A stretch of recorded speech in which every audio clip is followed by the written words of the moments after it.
Black Doctors Podcast, Season 6. Hello and welcome back to the Black Doctors Podcast. I am Steven, your host.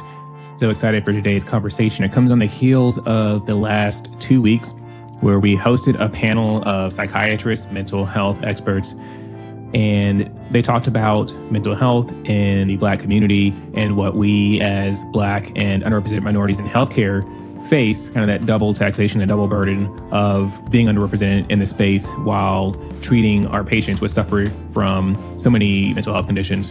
If you haven't had a chance, definitely go check out that episode. There's 2 episodes, but we will be putting them together in one conversation that'll drop later this week. So go ahead and check that out with limited commercial interruptions. This week, Dr. Nate Jones and I continue this conversation with less of the mental health expertise, but we do talk about one facet that was brought up, and that is the issue of burnout. Burnout is such a huge deal in modern medicine and society, and we're recognizing the detrimental effects that it has on all of us. So over the next 2 weeks, Dr. Nate Jones and I will discuss how we've experienced burnout, how we've managed burnout, and how we're working to overcome burnout within our lives and within our practice of medicine. After a quick word from our sponsor, Picmonic, we'll jump into today's show.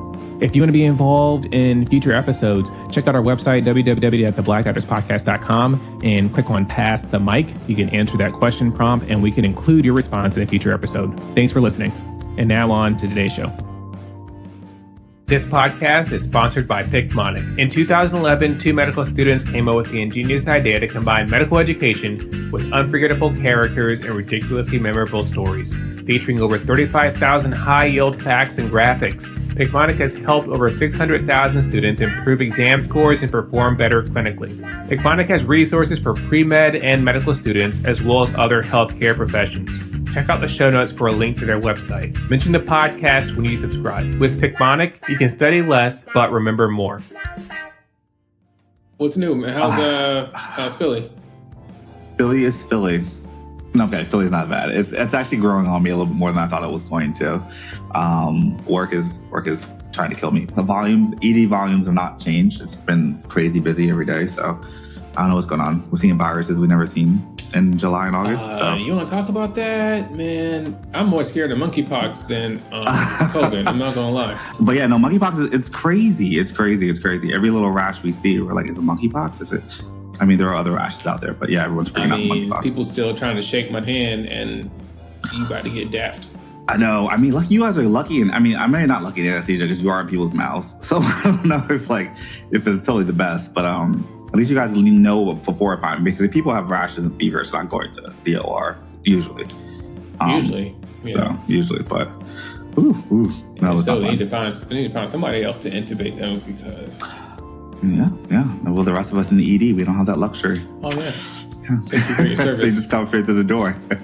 No, all right. What else is new? I'm a civilian now. Clearly, you are. How's it feel like to not be in the military anymore?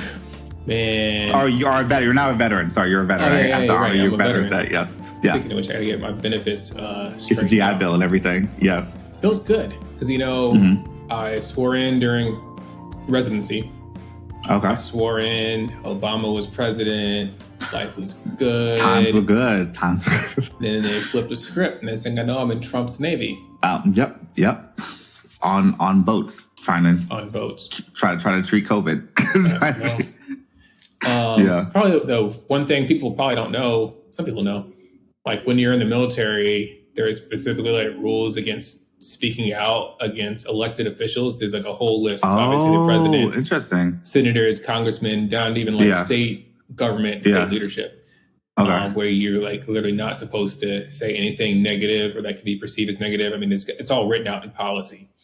So you really can't just be going off on social media, right? So I mean, I don't know what it does with the First Amendment. What is it like? Don't people have First Amendment rights? I don't know. Not in the military, I guess. Oh, geez. Yeah, you signed on the dotted line, swore in. So I had to keep it PC. Couldn't say too much while I was in. So that was a big change. Even down to politics. There's regulations, you can get one bumper sticker on your on your vehicle during election year. You can't campaign in uniform. I think it's just in uniform. You can't host there's a lot of strict rules which nobody's really checking, but yeah, it's you don't really want to get caught. Yeah. So, well, but that's over. I'm back to my best life. There you go. Okay. Well, we're supposed to talk about burnout. Yeah. And which is funny because we're both really tired. I mean, that both is really tired. That is life. I know. Do you feel like, how do you feel like burnout compares from fellow life to attending life? You were in attending, now you're back in fellowship. So you trained, you became an attending, now you're back in training. What does burnout feel like? I'll tell you what, I'm burnt out of people asking me, so how does it feel to be a fellow when you used to be an attending? And I'm like, well, like I didn't know what I was signing up for. Like, I literally did this for 4 years, right? Yeah. I feel like super relaxed. I mean, some of that is I chose to, if you follow me on Instagram, you've seen I've posted multiple videos about what's going on in life. But I went back to... Keyword is multiple videos. Yeah. I get my Reels bonus. So I see. I went back to University of Chicago where I did my residency. So I was kind of cutting my losses. I know a lot of the attendings that are there, both in anesthesia and ICU and surgery, you know, a lot of folks stay there. So folks I went to residency with are now attendings. I knew the facilities, the EMR, though that part was a super easy transition. I wanted to come back because they knew, like I trained there and was hoping that I'd kind of be treated with a little bit of like, you know, I don't need to come and prove myself to a new group. So that part has been working out really well. It's honestly been relaxing being a fellow because I don't have to make those decisions. Like I'm making decisions, but I was like, I don't have to sign notes and bill, and I'm not that person that everything comes down on. Because I mean, it's stressful. Like you don't really know that going through. You think it's all like the attendants have the easy job and they just sit back and chill. Yeah. No. Nope. It looks like that, but it is so much more to it, and it's stressful. It's got to be. I mean, but also like you're also in the ICU, so that adds a different level of stress to it, which is a little bit hard. I mean, so it's a little bit more of a balance of both, I guess. Yeah. Would you find yourself trying to figure out different ways of staying sane? How do you stay? Like, I mean, you're always on the go. You're always doing something. I'm very different from you, but yeah. I don't know how you always do it. It's, you know, it's come a long way. Like people talk about burnout, people talk about work-life balance. And for me, it's like, I'm doing whatever it is I'm doing at the moment. And sometimes I can play my music, or the only like balance that I actually have built into my life and structure is the podcast, because I have to put an episode out every Monday.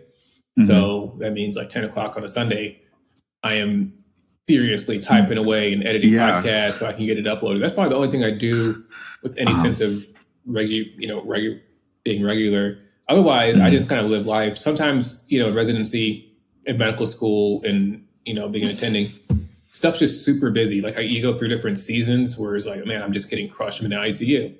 Yeah. I'm super busy. And during those months, I'm not making music. I'm not on Instagram as much. I'm just trying to make it. But then I go to something lighter, and now I'm back, you know, on top again with time for extracurriculars. I don't know how you do it. I don't know how you do it. Literally. Is that how you do it? The drink in the hand? If for those who can't see. Safe space. It's okay. It's after hours. He's out working. It's totally appropriate. But I don't know. So what works for you? Oh man. You know, what's funny is I was actually trying to think about that. I, similar to your significant other, we have a sort of state where we just sort of are very active, and then we're absolutely not doing anything. It's hard to, I'm not someone who always moves on the go. I always have to like do it in spurts. So for me, it's like, if I'm working on something, once it's due, it's done. Like book chapter done, paper done. Like I'm not doing anything else. And then it's on the couch. Are you doing it before, like, how close to the deadline do you do what you need to do? I mean, I am someone who, you know, I work in emergency medicine. I do love a little bit of adrenaline. That's the thing about me. If you don't give me a deadline about something, as you know, working with me, like it's on my list, but it's not going to get done. With the deadline. Even a self-imposed deadline is not going to always get it. I feel bad sometimes for people who have to work with me. That's why we're recording 20 minutes later than we were supposed to. Listen, I'm trying to balance, but no, I do envy those who have like, you know, this like very well-rounded way of approaching things. I think I'm also year 2 into being an attending, so life is very slowly becoming more sane and more regular. And so for me, it's like it's listening to music, it's writing. Back when I used to write for fun, sleeping, naps. And again, happy hours and brunches. That's in that order. That's what happens goes down. I love sleep. For those of you that don't know, so Nate introduced me to my now wife. They went to undergrad together. But as you know, she likes to get up early. She does. I don't know how she does it every morning. Yeah. So for me, I'm a night owl. So I'm usually, even like for the last like 5 or 6 years throughout residency, or so longer than that, I usually go to bed around midnight. And I got to get up at 5:30, 6 o'clock to go to work. I wake up every morning cursing the fact that I went into anesthesia and I had to be somewhere early. I wake up in the shower. So on the days that I don't have to do anything, whether that's vacation or the weekend, I can stay in bed until 1 o'clock in the afternoon. Yes. Your wife cannot. And she has literally, so we have been best friends since college. And every time we ever like go on vacation together or stay over, I can't understand why she wakes up at 7 o'clock in the morning and just gets her day started. I'm similar to you where I'll sleep in until like at least 11 or 12. And that works. In my field, it works because, you know, my shift schedule allows me to like work at 3 p.m., work at 5 p.m., work at, you know, midnight sometimes. So it's helpful. But I don't know. But I do like the idea of actually getting up early sometimes, because you are doing things before people are awake, before people are answering emails, before people are even looking at anything. I'm not productive at all in the morning, but you know, I like to believe I could be. What do you think? We'll see. I'm so distracted that anything that happens during the daylight, especially I found this in medical school, because you know we have to go to class. I think guys are probably doing it too, like that problem-based learning discussion crap. Yeah. Did you do that? Yep. Oh my God, I hated it because that's not how I learn at all. Yeah. I can't learn. Like I don't trust people that I'm working with. Yeah. Oh, I said that. Sorry if I work with you. I don't know. But I don't. Getting edited out. It is what it is. So I'm supposed to be in medical school. This is nothing personal, but we're supposed to learn from each other. And like, I don't really trust, like, I'm sure you read whatever, but I can't learn from you. So I would go to Howard. We had a good time. We sit in our small group 3. We go through all these cases or whatever, problem-based learning. That's a new way to learn. And I wouldn't learn anything. It was just like social hour for me. Yeah. And it wasn't until like 10 o'clock at night, 11 o'clock at night, everybody else goes to bed. My best studying was like 11 p.m. to 3 or 4 in the morning. Yeah. Then I get up and that's just what worked for me. And I've never really changed from that, unfortunately. Yeah.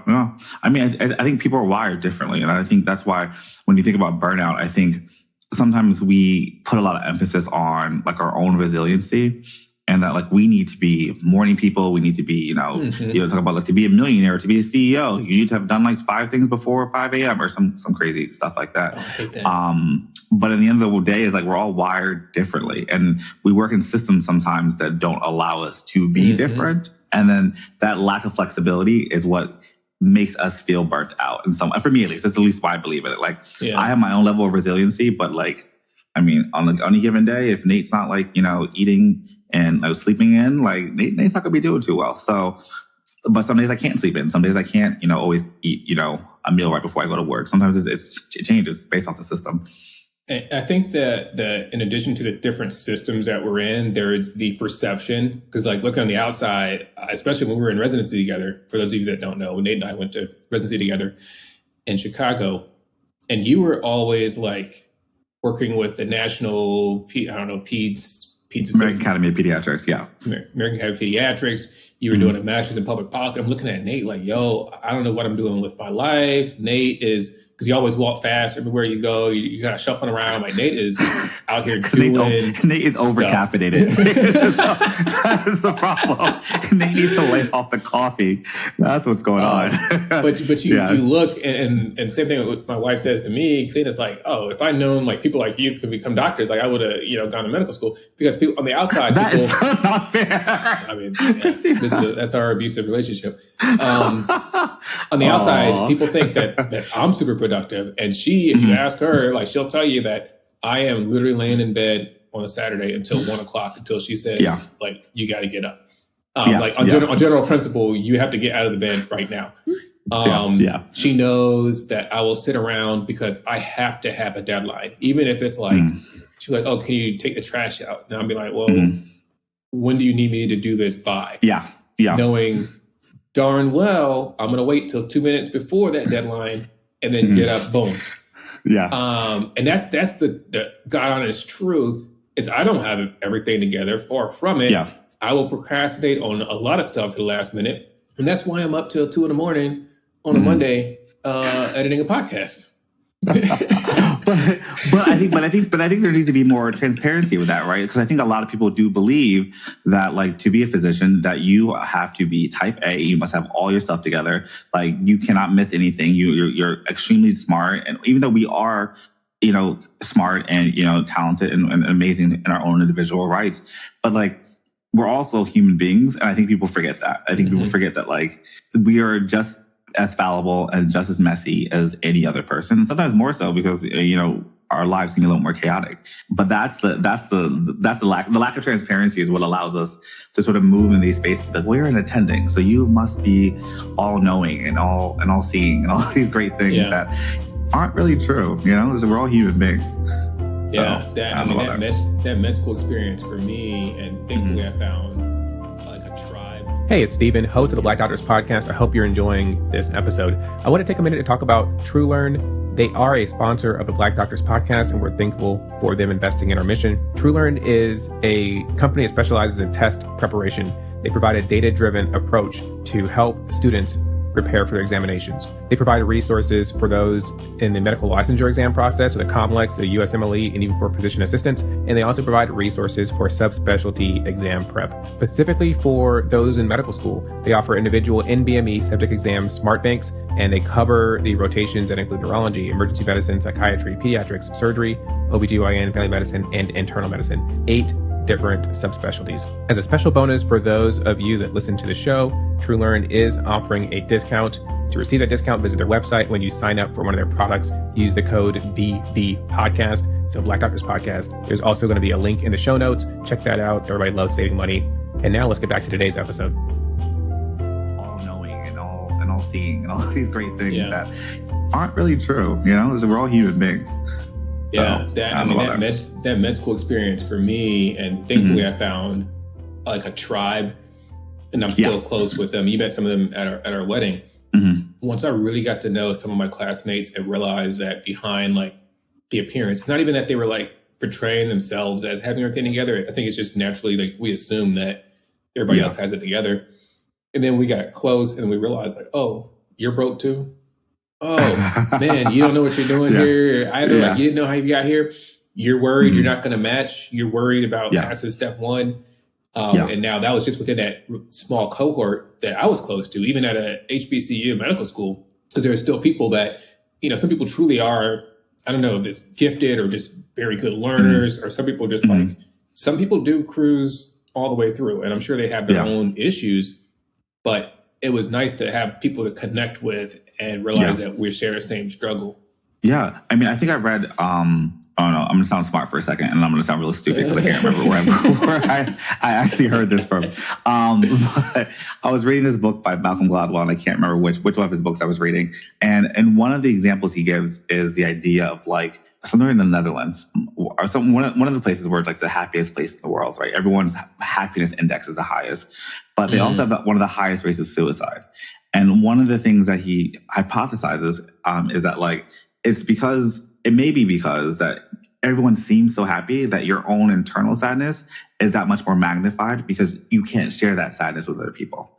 It's a sort of misery loves company type of thing that that I think is interesting because in medicine, or even in a lot of careers, like if everyone thinks that everyone's doing well and you internally know that you feel that you're not doing well, I feel like that can magnify your feelings of inadequacy, imposter syndrome, and all this terrible stuff. So that's all the good stuff. Malcolm Gladwell, I'll come back to that. That whole story, because I have this book about, I think it's called Hygge. It's that like Norwegian Hygge. This is like Norwegian concept of like their environment and the things they create. And sure, they're like the happiest people in the Netherlands, but how do they treat Black people?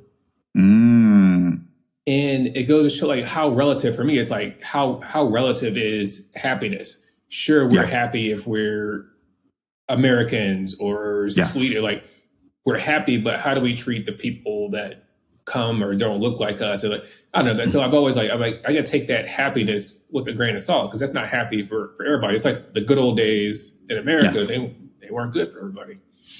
I know. I mean, people celebrating the 4th of July like we were all free. We were not. I mean, that's the thing, right? It's that like the relative nature of everything is that like I think there's burnout and there's burnout for Black people, right? And burnout for Black people in medicine. It's a different level of weight when you're in the system that is not designed for you to exist, right? You're in a system that not even designed to treat people who even look like you. It's not until recently that we even saw dermatology textbooks that even show like, what some diseases look like on pigmented skin. That's crazy, right? Like, and so like, though that constant reminder, I mean, I even look at like some hospital logos and I'm just like, is that a white child on your like, is that what you stand for? Like, is that what this is? But that's the thing. It's like, I don't know how you deal with it because I'm still working on trying to build that like buffer. But again, it goes back to like, what is my role in preventing burnout? And then what is the role of the institutions in which we work under to ensure our wellness and our well-being? So at least we got Juneteenth. I mean, that just became a holiday how long ago? The way I look at it, like I'm an internal, I'm not really an optimist. I'm usually pretty pessimistic. I don't know. I think I'm a pragmatist. That's a really fancy I would say word. that. Yeah, you're very pragmatic. Yeah. The way I look at it is that we have all these systemic issues that we know are grounded in racism. Like you mentioned, the social and structural determinants of health, all that stuff is grounded in systemic and structural racism. But I cannot get up every day to fight systemic and structural racism. I can't remind people where this came. So one, I pick and choose battles, and when there's a chance to educate, I do. But the second thing I do is realize that some of this is just ignorance and the status quo. And it's not that the hospital system chose to deliberately treat Black patients poorly. No, it's the systemic thing that until somebody, whether they be a Black person or a person of color or somebody with that justice mindset, that I'm going to right these wrongs, I'm going to look at the systemic effect and actually affected change, everything's just going to keep going the same way it is. It's not that they're making the choice every day to be racist. It's just, it is what it is until somebody changes that. Okay. Interesting. I have a difference of opinion, but it brings back to what I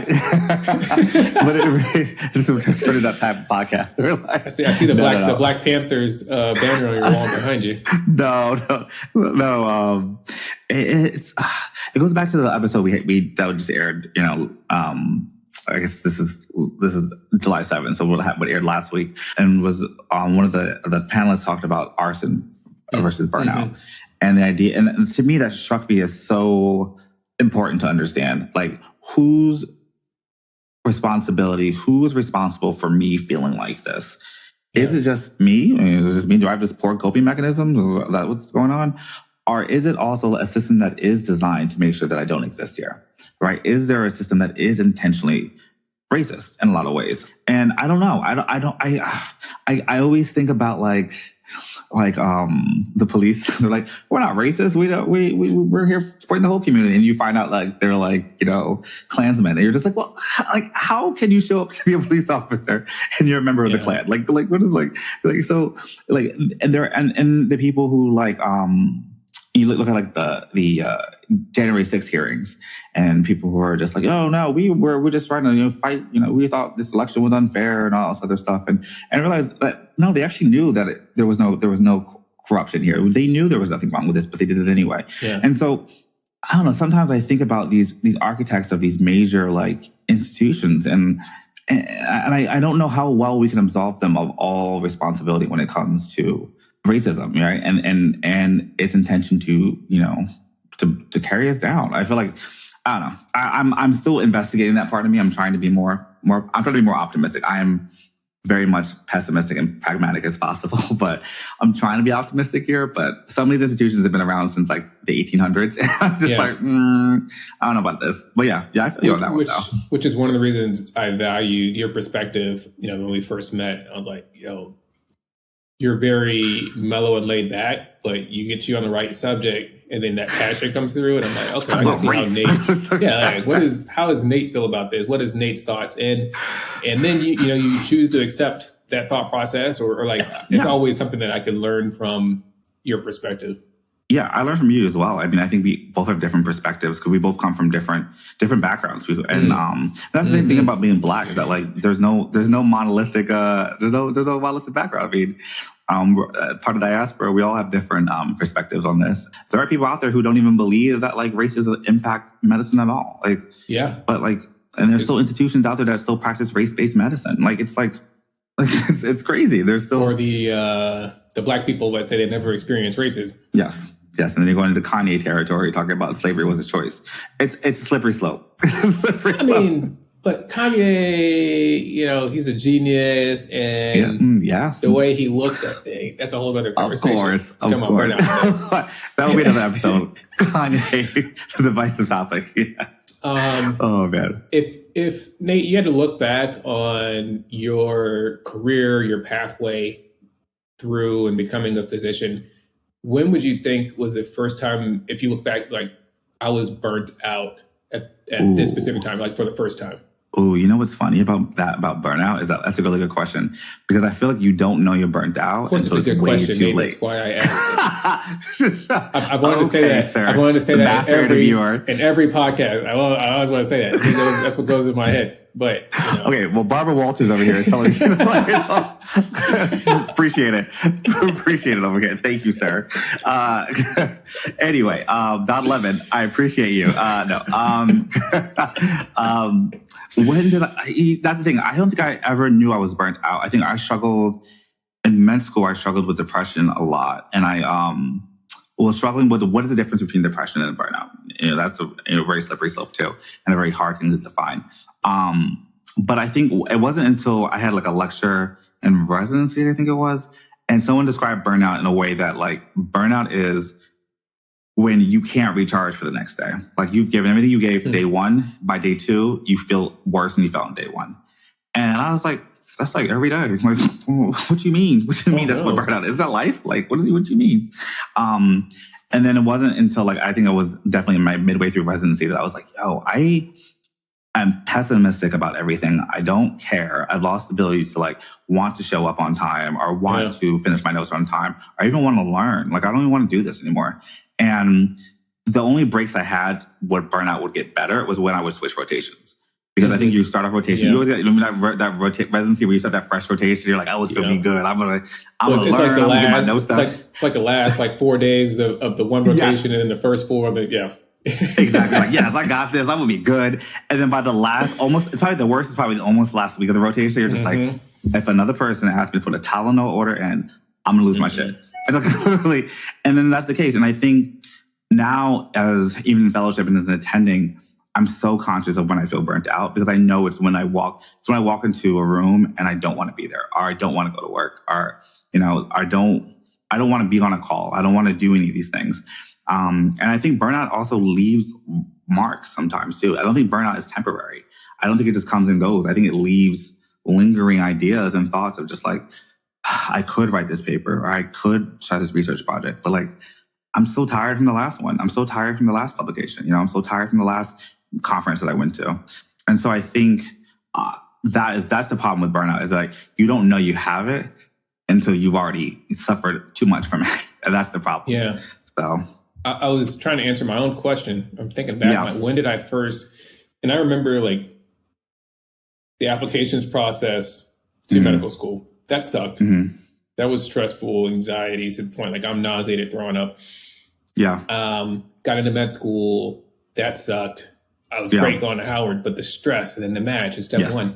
But to honestly say that I was burned out, I think the first time I could say that was in residency, and it was probably towards end of residency. And thinking back, I think I connect feeling burnt out with also having the option to stop, to step back, like to have some control over my circumstances. And I say that like I couldn't stop and take a break when I was applying to medical school. Yeah, or I wouldn't have made it. Right, I had to keep going. I couldn't rest up in medical school when I was applying to residency. I had to push through. My first kind of recollection of burnout was we were at University of Chicago. Two things happened. One of the surgery residents passed away.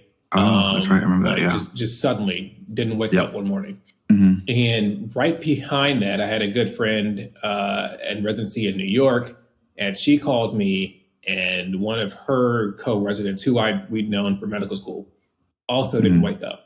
Wow. And so losing two people, we were all the same age, had the same life experiences, and they both weren't here anymore within like a 1 or 2 week time. And I remember sitting there and just thinking like, man, they worked so hard to get to where they were, and it's gone now. Yeah. Why am I killing myself for this? Exactly. Yeah. And I had really worked hard in residency. I'm looking at my evaluations now. Like my evaluations were up, down, mostly below my peers. But I'd gained enough social capital. I'd worked hard enough in residency. I'd done well enough in the entrance exams that I had the leeway to just check out. Yeah. And for about 4 or 5 months, if you remember, that's when I was remodeling my kitchen in my condo. Yes. I unplugged. I said, I cannot just keep pushing through. I need to rest and recharge. Now, on the flip side, right, I still had to go to work every day and do anesthesia and not kill people and perform. Yeah. So I performed clinically, but the extra stuff, the research project, all that extra stuff, if it was extra, I didn't do it. I didn't study for the entrance exam. I just went home and remodeled my kitchen. And that was my first time, like, I had been pushed to the point where I needed to step away. And I was at a point where I could step away without significantly impacting my future, my career. I think that was just a really... This week for Sign Out, I want to leave us all with some actionable advice, things that we can incorporate into our lives to mitigate and manage burnout. This is from a random blog post, Metatopia, but it seemed very apropos for the conversation that we had. It gives 8 steps to avoiding burnout. Number 1 is review your expectations. I think it's so key that expectations can very quickly and easily get out of hand, and even more and more and more can be expected of us. So take some time to review those expectations and reset those expectations as is necessary. Step number 2 is to recognize your current situation. Are you feeling burnt out? Do you need to take a break? Know where you are and have that self-actualization, that self-realization. Step number 3 is to be mindful of your feelings and your needs. I think that goes without further explanation. Just know what you need. Ask for it, whatever you need to get it, do that. Number 4, something we mentioned in the show, try saying no. No is a complete sentence. You don't need to say anything more. Just say no. Step number 5, or recommendation number 5, is to declutter your work environment. That's something that I struggle with as I look around my desk in my office that I've been working on putting together for the last, 6 weeks. But sure, maybe at some point I will declutter and that will help. Number 6, take short breaks. I am guilty of taking long breaks, but if you're getting burnt out, go ahead and stop and pause and regroup, regather. Number 7, create boundaries. I think we talked about that extensively on the show. And number 8, explore your resources. What resources are available from your job or online? Maybe some of these mental health wellness apps. I've never tried them, but they seem cool on Instagram. But check out your resources that are available to you and see if there's anything there that will help you mitigate and prevent burnout. Thanks again for listening to the show. If you haven't already, leave us a review on iTunes or Spotify, wherever you listen to podcasts. And go ahead and leave a comment with that review as well. We're working on some special gifts for the next couple of people that leave us comments. And of course, please visit our website, theblackdoctorspodcast.com. Click on the Pass the Mic icon and let us know how you recognize and avoid burnout within your own life. Thanks for tuning in to the Black Doctors Podcast. We're here because representation matters.